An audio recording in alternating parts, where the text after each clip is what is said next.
इस मूवी की शुरुआत में हमें एक गांव दिखाया जाता है जहां पर बहुत सारे लकड़हारे रहा करते थे और उन्हीं में से एक बड़ा आदमी भी था जिसकी सब लोग बहुत ज्यादा इज्जत किया करते थे और उसकी हर बात माना करते थे। गांव का शेफ उन सब के लिए खाना बनाया करता था और खाना बनाकर वो सबको खाने के लिए अपने पास बुलाता है। लेकिन वो बूढ़ा आदमी कहता है कि मुझे जरा काम है, तुम लोग अभी खा लो, मैं कुछ देर में आकर खा लूंगा। और कुछ देर बाद वो अपना काम खत्म कर दोबारा गांव की तरफ आता है। लेकिन गांव में काफी ज्यादा तबाही मच चुकी थी क्योंकि गांव के लोगों को किसी ने बहुत ज्यादा बेरहमी से मारा था। वो वहाँ पर लोगों को मरा हुआ देखता है। वो ये सब देख ही रहा होता है कि वहाँ पर अजीब सी शक्ल का एक आदमी आता है और वो उसे भी मारने की कोशिश करता है। ये देखकर वो बूढ़ा आदमी वहाँ से भागने की कोशिश करता है, लेकिन वो जायंट भी उसका पीछा करते हुए उसके पीछे जाता है और आखिरकार वो जायंट उसे भी पकड़कर मार देता है, उसकी गर्दन काटकर।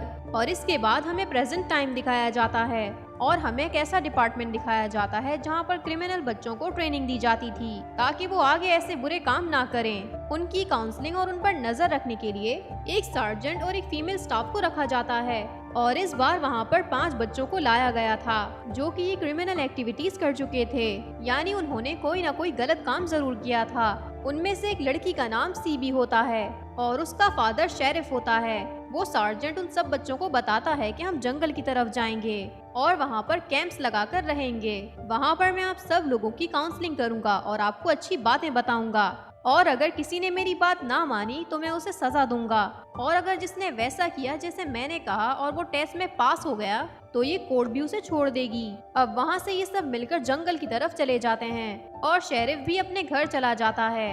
अब जैसे ही वो जंगल के शुरू में पहुँचते हैं तो वहाँ उन्हें एक पागल आदमी नजर आता है। वो उन सबको काफी अजीब तरीके से छुपकर देख रहा था और इसके बाद सार्जेंट उन सबको टेंट देता है और उनसे कहता है कि तुम्हें इन्हीं में सोना पड़ेगा। और ये कहकर वो खुद कैबिन में चला जाता है और फिर हमें उस जंगल में एक हिरन फिरता हुआ दिखता है। वहीं पर एक भालू आता है जो उस हिरन का शिकार करने वाला था, लेकिन तभी उस भालू के पीछे से एक बहुत बड़ा जायंट आता है और वो उस भालू को मार देता है और फिर वो जायंट उसे खाने लगता है।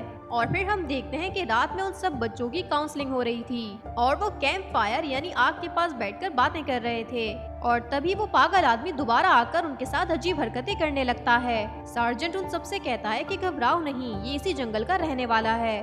और फिर वो उस पागल आदमी को भगाकर अपने अपने कैंप्स में चले जाते हैं और अगली सुबह ये सब लोग ट्रैकिंग के लिए जाते हैं। और दूसरी तरफ हमें वही पागल आदमी दिखाया जाता है जो अपने घर के बाहर चेस खेल रहा था और कह रहा था कि नाउ इट्स माय टर्न, यानी अब मेरी बारी है। और दूसरी तरफ उस ग्रुप से 2 लड़के ट्रैकिंग कर काफी ज्यादा थक जाते हैं और वो जंगल को एक्सप्लोर करने के लिए आगे की तरफ बढ़ते हैं। चलते चलते उन्हें एक बैल का सर मिलता है और उनमें से एक लड़का उसके स्कल में से सिंग उतार लेता है और अपने साथ रख लेता है।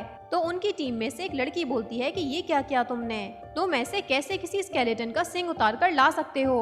और सार्जेंट भी इन्हें डांट कर दोबारा वापस भेज देता है।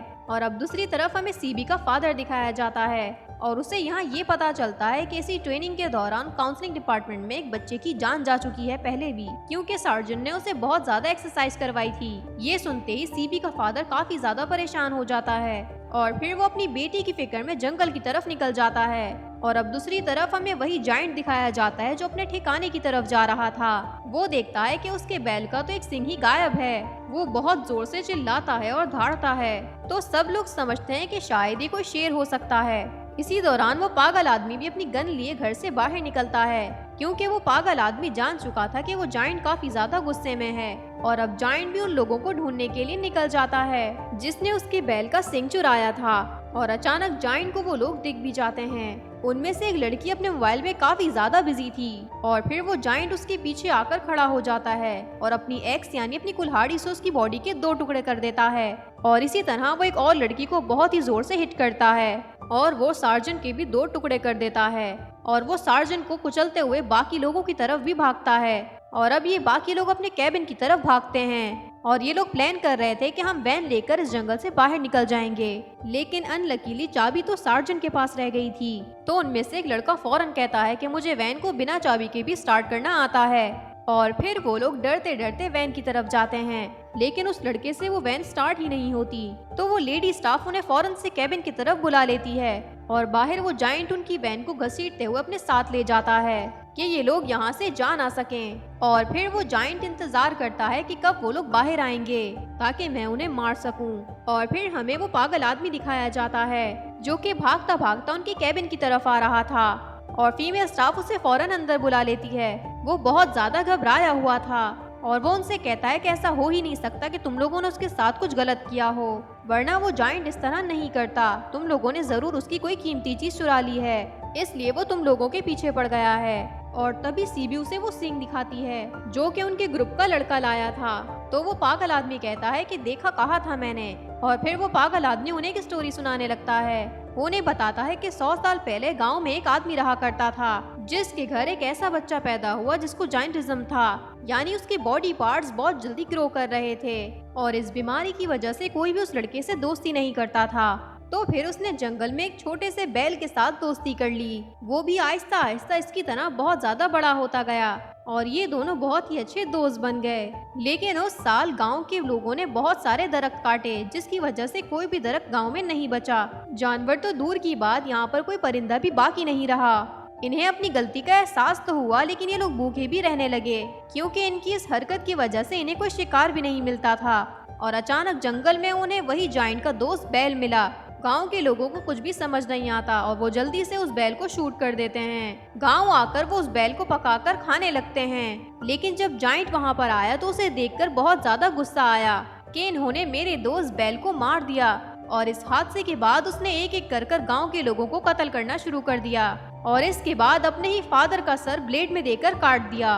और ये वही सीन था जो हमें मूवी के स्टार्ट में दिखाया गया था। और इन सब के बाद वो जायंट दोबारा जंगल की तरफ भाग गया, लेकिन गांव वालों ने उसे पकड़ लिया और एक केव यानी एक गार में उसे बंद कर वहां ब्लास्ट कर दिया। लोग इस बात से खुश होने लगे कि शुक्र है अब वो मर चुका है, तो ये हमें मजीद तंग नहीं करेगा। लेकिन उन लोगों को इस बात की खबर नहीं थी कि वो जायंट जिंदा बच चुका था और वो एक पहाड़ के ऊपर चढ़कर एक गार में रहने लगा और वहीं बड़ा होता गया। वो गांव में एक लड़की को भी पसंद किया करता था, लेकिन वो लड़की उससे काफी ज्यादा नफरत करती थी और अब वो अकेला अपनी बैल की कब्र के पास ही बैठा रहता है। और फिर वो पागल आदमी कहता है कि तुम लोगों ने वो सींग उसकी कब्र से चुरा लिया, इसलिए वो तुम लोगों की जान के पीछे पड़ गया है। ये सुनते ही वो लड़का सींग उठाकर बाहर लेकर जाता है और आसमान की तरफ उस सींग को उछाल कर कहता है कि ये लो जाइंट, तुम्हारे बैल का सींग, और अब हमें अकेला छोड़ दो। ये कहकर वो लड़का दोबारा जाने लगता है, लेकिन वो जाइंट वही सींग इतनी जोर से उस लड़के की तरफ फेंकता है कि वो सींग उसके आर पार हो जाता है और उस लड़के की डेथ हो जाती है। और बाकी लोग डरते डरते अपने कैबिन की तरफ दोबारा वापस आ जाते हैं। और फिर वो पागल आदमी उन्हें ये बताता है कि उस जाइंट ने मुझे अब तक नहीं मारा क्योंकि मेरी शक्ल उस लड़की से मिलती है जिसे वो जाइंट पसंद करता था। और दूसरी तरफ हम देखते हैं कि शेरिफ भी अब जंगल तक पहुंच चुका था और जैसे ही वो सार्जेंट की बॉडी देखता है तो वो देखकर डर जाता है और समझ जाता है कि यहाँ पर कुछ अच्छा नहीं हो रहा। फिर वो टावर तक पहुंचता है और रेडियो के जरिए अपनी टीम तक ही मैसेज पहुंचाता है, लेकिन फ्रीक्वेंसी टीम के साथ कनेक्ट होने के बजाय बार के रेडियो के साथ कनेक्ट हो जाती है और उस बार के सभी लोग इस मैसेज को सुन लेते हैं। और दूसरी तरफ हम देखते हैं कि वो जाइंट काफी ज्यादा गुस्से में आ जाता है और वो उनकी केबिन को अपनी एक्स से तोड़ने लगता है और फिर वो एक लड़की को बाहर निकालकर जमीन पर जोर से मार देता है, जिस वजह से उस लड़की की बहुत ज्यादा बुरी तरह से डेथ हो जाती है। और तभी फीमेल स्टाफ उसकी आंख में शूट करती है और उन लोगों को वहां से भागने का मौका मिल जाता है। वो सब वहां से भागने ही वाले होते हैं कि वो पागल आदमी उनके सामने आ जाता है। वो पागल आदमी उन्हें वहां से जाने से रोकता है, लेकिन तभी एक लड़का उसकी गन के आगे आ जाता है, लेकिन वो पागल आदमी उस लड़के को शूट कर देता है और अनलकीली इस तरह उसकी भी डेथ हो जाती है। और जाइंट को ये सब देखकर काफी ज्यादा गुस्सा आ रहा था कि मेरे होते हुए ये सब क्या हो रहा है। और ये देखते हुए वो अपनी एक्स उठाकर जोर से उसकी तरफ फेंकता है, लेकिन गलती से वो एक्स उस पागल आदमी के सर पर लग जाती है और उसका सर उसके जिस्म से अलग हो जाता है। और अब ये लोग उस जंगल से निकलने लगते हैं और सीबी के फादर गाड़ी की पिछली साइड बैठकर उस जाइंट पर नजर रखते हैं, लेकिन जाइंट भी उन पर अटैक करने के लिए उनके पीछे मुसलसल भाग रहा होता है। सीबी का ध्यान उसके फादर की तरफ चला जाता है और इस तरह उनका एक्सीडेंट हो जाता है। और अब ये तीनों भागते भागते एक डैम की तरफ पहुंच जाते हैं और वो जाइंट भी वहां पर पहुंच जाता है और इसी के साथ बार के सारे लोग और पुलिस भी वहां पर आ जाते हैं क्योंकि लकीली उन लोगों ने शेरिफ का मैसेज सुन लिया था। और फिर वो सब मिलकर उस जाइंट को शूट करने लगते हैं, जिसकी वजह से वो काफी ज्यादा जख्मी हो जाता है और उसका काफी ज्यादा खून भी बहने लगता है। और फाइनली वो पानी में डूबकर मर जाता है। सीबी, उसके फादर, वो फीमेल स्टाफ मेंबर ये सब ऊपर से देख रहे होते हैं। सीबी का फादर काफी ज्यादा खुश था कि एंड टाइम पर उसने अपनी बेटी को बचा लिया, लेकिन साथ साथ वो बाकी लोगों के लिए भी काफी ज्यादा उदास थे कि वो उन्हें बचा नहीं पाए। और इसी के साथ हमारी इस मूवी का एंड हो जाता है। अगर आपको हमारी ये वीडियो पसंद आई है तो इसे जरूर लाइक करें और हमें कमेंट कर जरूर बताएं और चैनल को सब्सक्राइब करना बिल्कुल भी ना भूलें। मिलते हैं आपसे नेक्स्ट वीडियो में। शुक्रिया।